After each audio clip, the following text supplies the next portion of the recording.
There is no life without water. Man's life is dependent on the availability of water resources. In a metro like Hyderabad, people consume lakhs of liters of water each day.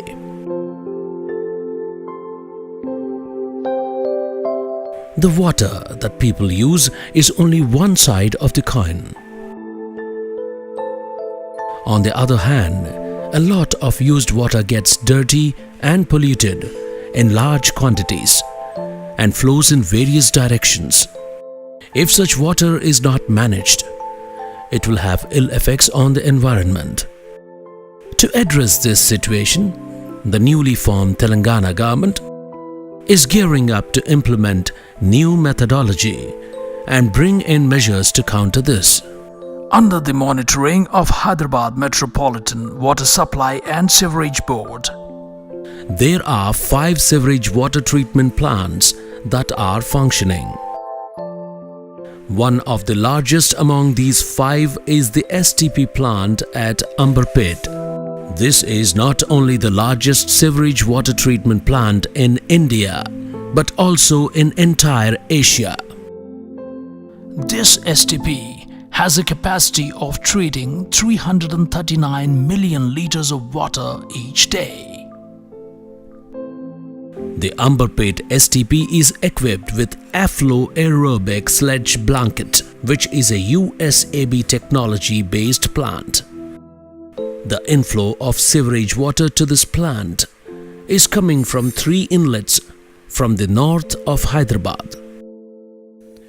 We can see that after 48 hours of treatment, the water gets purified in this plant.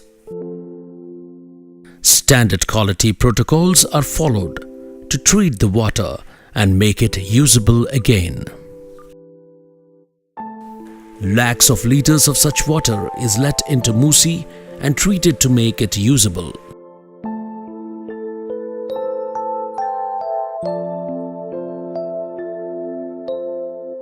One can witness how dirty the water is that comes through the inlet channel of the STP.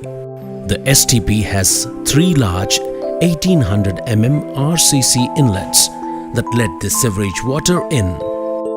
In the first stage of filtration, plastic bottles, rubber pipes and coconut waste is segregated. There are 6 screen chambers for this purpose. All such plastic, rubber and coconut waste and garbage is then sent out through conveyor belts for loading them into trucks.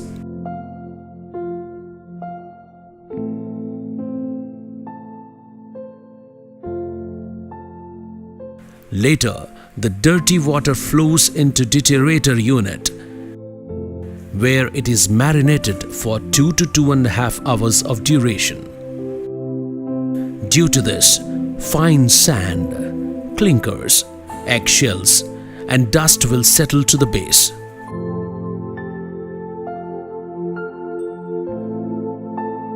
With the aid of the deteriorators, the sand is filtered to the bed and the water is separated on the top. The sand accumulated on the bed is removed using red clarifiers. Plastic waste and sand is filtered in the process to a maximum extent. Such filtered water is then pumped up to the main filtration center. In each chamber, 9 pumps amounting to 18 units altogether are used to bring the water for the next step of filtration into 2 large division boxes. The pumps are very large and have a 17 meters head with a capacity of pumping 2,360 cubic liters per hour. To make these pumps work continuously, a 33 kV power substations have been facilitated for the purpose. Further, this water is sent into the USAB reactors. In this methodology of anaerobic reactors, there is a sledge bed at the bottom and the dirty water is sent over them. The bacteria present in the sludge bed consumes the organic particles, thus leading into biodegradation. Through this process, gases like methane, carbon dioxide, hydrogen, hydrogen sulfide, and ammonia are created.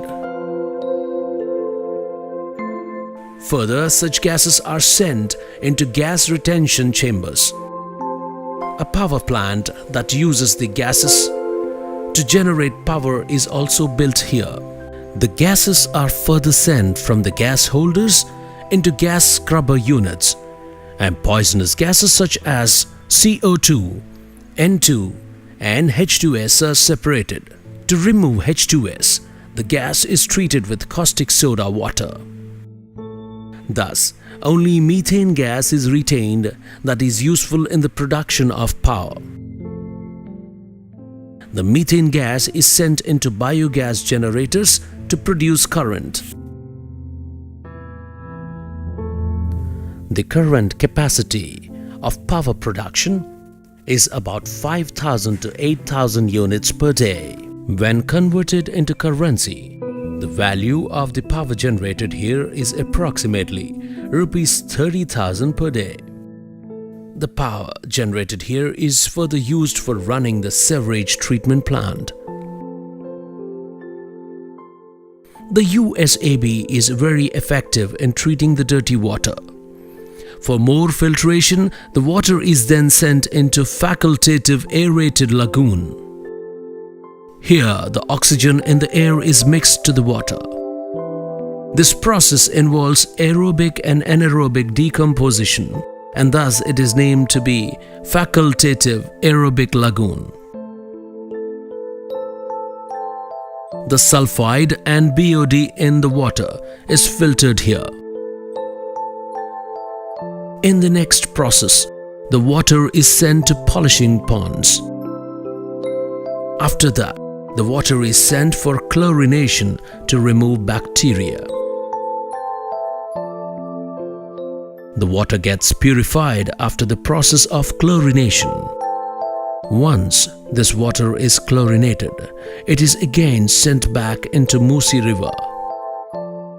Such purified water will maintain the standard of river water protocols.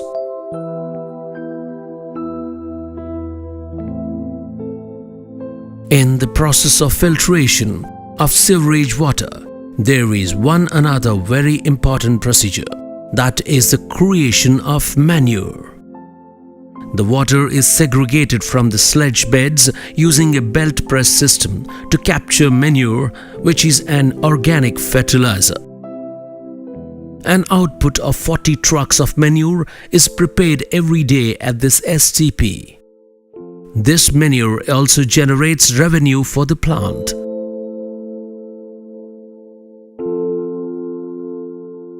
At a time when Hyderabad is transforming into a major metro on the global map, the Hyderabad Metropolitan Water Supply and Sewerage Board is further strengthening the water treatment processes.